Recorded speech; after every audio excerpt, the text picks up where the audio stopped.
Welcome, my peoples. So I want to show you how to add the mirror onto the back of your mirror frame.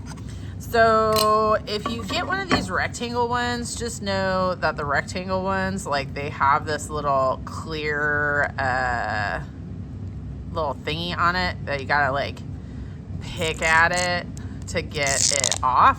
If you pick a circle one, it doesn't have that, like if you use the circle mirrors that we have. But these ones, like, to make sure that they don't get like scratched up and stuff, they have that on there.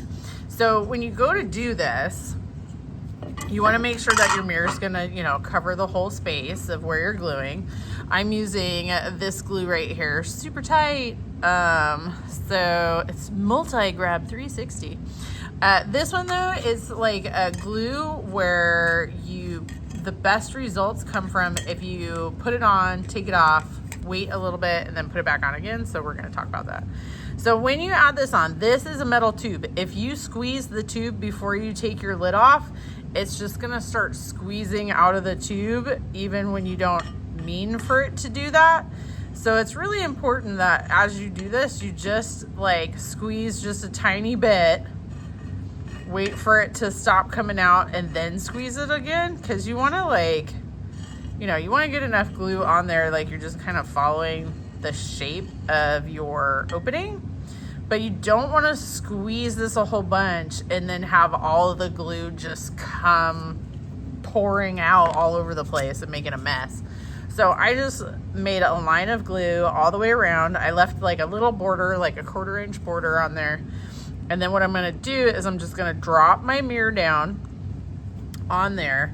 But like I said, you want to put it together and then you actually take it apart. So like it'll kind of stick right now, but you really actually want to I'm going to push it to the side. So you push it down like that and just set it to the side, set a timer for 7.5 minutes. So my 7.5 minute timer went off. I already had this one set up. So my 7.5 minute timer went off. And if your stuff doesn't go quite all the way around, that's okay. But you're gonna line it up again. And then you're gonna hold it down for 30 seconds. So like hold it really firmly for like 30 seconds. Now, if you're like this student one didn't quite come out flat because they flopped their slab around a lot. So there are some little gaps and stuff, and that's okay as long as it shows. And you can also kind of check on this side. And if you have any, like if any of it kind of came on the inside, just scrape it off with your fingernail. It'll come off, right? So as long as it's not on both sides, it'll come off. Or just make sure that when you put it on that you're lining it up so that doesn't happen, right? But hold it on for 30 seconds and then it's supposed to cure for 24 hours. All right, that's how you do it. Thanks, everybody.